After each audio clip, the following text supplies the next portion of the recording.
अस्सलामुअलैकुम दोस्तों, आज की इस वीडियो में मैं बात करने वाला हूँ इनक्रिप्शन और डिक्रिप्शन के बारे में कि इनक्रिप्शन और डिक्रिप्शन क्या है और नेटवर्क में इसका क्यों इस्तेमाल किया जाता है। तो बगैर टाइम ज़ाया किए चलिए शुरू करते हैं। इनक्रिप्शन एंड डिक्रिप्शन, जब हम नेटवर्क बनाते हैं अपनी ऑर्गेनाइजेशन के लिए तो हम नहीं चाहते कि हमारा डाटा किसी दूसरी ऑर्गेनाइजेशन के हाथ लग जाए। इसके लिए हम क्या करते हैं? इसके लिए हम पॉलिसीज़, कुछ रूल्स बना लेते हैं और उन रूल्स के मुताबिक अपने ओरिजिनल डाटा को कोड की फॉर्म में हम कन्वर्ट कर देते हैं। ऐसा प्रोसेस जिसमें हम अपने ओरिजिनल डाटा को किसी दूसरी फॉर्म में कन्वर्ट कर दें ताकि कोई तीसरा बंदा जो है हमारे डाटा के बारे में समझ ना सके, इसे हम बोलते हैं इनक्रिप्शन। ऐसा प्रोसेस जिसमें हम अपने प्लेन टेक्स्ट को सीक्रेट अल्फाज में जो है कन्वर्ट कर दें, उसे हम बोलते हैं इनक्रिप्शन। मान लें कि हमने अगर ऑर्गेनाइजेशन में कोई कम्युनिकेशन करनी है तो हम नहीं चाहते कि तीसरे आदमी को पता चले, तो हम ऑर्गेनाइजेशन के मेंबर्स को बता देंगे कि फ़लाँ वर्ड का ये मीनिंग होगा, फ़लाँ वर्ड का ये मीनिंग होगा, मतलब उनको ट्रेन कर देंगे हर कोड में। तो फिर हम अपना डाटा जब सेंड करेंगे एक जगह से दूसरी जगह कोड की फॉर्म में, दूसरा आदमी जो हमारी ऑर्गेनाइजेशन का है वो उसे फौरी तौर पर समझ जाएगा, लेकिन तीसरा आदमी नहीं समझ सकता जो ऑर्गेनाइजेशन के बाहर है, क्योंकि उसे हमारे कोड का पता नहीं है। तो इनक्रिप्शन क्या है?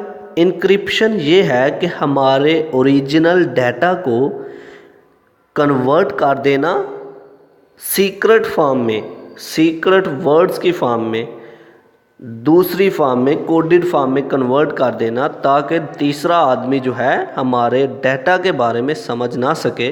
तो इसे हम बोलते हैं इनक्रिप्शन। अब बात कर लेते हैं ज़रा डिक्रिप्शन की।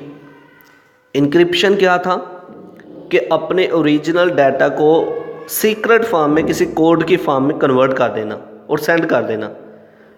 अब जिसको सेंड किया उसने दोबारा से वो कोडेड मैसेज जो था उसको फिर ओरिजिनल फॉर्म में लेके आया, तो इसे हम कहते हैं डिक्रिप्शन। यानी कि इनक्रिप्ट किया हुआ डाटा दोबारा से ओरिजिनल फॉर्म में ले आने के प्रोसेस को हम बोलते हैं decryption.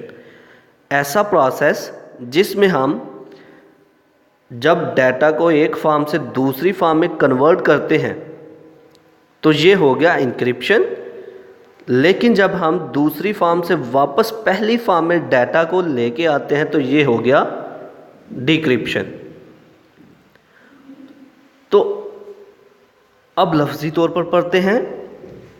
Encryption, the process for producing cipher text from plain text. ऐसा प्रोसेस जिसमें हम सीक्रेट वर्ड क्रिएट कर देते हैं प्लेन टेक्स्ट से, उसे हम बोलते हैं इनक्रिप्शन। यानी कि हम अपने ओरिजिनल डाटा को कोडेड फॉर्म में कन्वर्ट कर देते हैं, इसे बोलते हैं इनक्रिप्शन। डिक्रिप्शन क्या है? The reverse encryption is called decryption. यानी कि दोबारा से डाटा को अपनी ओरिजिनल फॉर्म में ले आने के प्रोसेस को हम बोलते हैं डिक्रिप्शन। यानी कि जो डाटा हमारा इनक्रिप्ट हुआ था उस डाटा को दोबारा से हमने ओरिजिनल फॉर्म में ले आए हैं, इसे बोलेंगे डिक्रिप्शन। डायग्राम में आप देख सकते हैं हमारा ओरिजिनल डाटा प्लेन टेक्स्ट जो कि साइफर टेक्स्ट यानी कि उसको कोडेड फॉर्म में कन्वर्ट किया, सीक्रेट अल्फाज में कन्वर्ट किया, और फिर दोबारा से जब सेंडर के ने सेंड किया और रिसीवर के पास पहुंचा, उसने फिर से दोबारा प्लेन टेक्स्ट में कन्वर्ट कर लिया। तो ये फिर से डिक्रिप्शन हो गया। तो ये इस्तेमाल क्यों किए जाते हैं? इस्तेमाल इसलिए किए जाते हैं कि कोई अनऑथराइज्ड पर्सन हमारे डाटा को एक्सेस ना कर सके। अगर हमारी ऑर्गेनाइजेशन का डाटा है तो कोई दूसरी या तीसरी ऑर्गेनाइजेशन हमारे डाटा को एक्सेस ना कर सके, इसलिए ये प्रोसेस परफॉर्म किए जाते हैं। कहाँ पर इस्तेमाल ज़्यादातर होते हैं?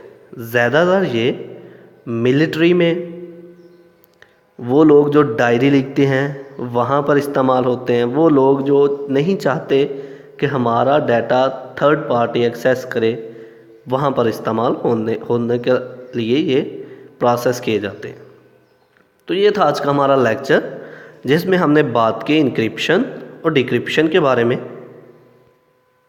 आई होप कि आपको मेरी ये वीडियो पसंद आई होगी। Like this video, share this video and comment below this video if you have any question. Thanks for watching. Subscribe focus group. अल्लाह हाफिज़।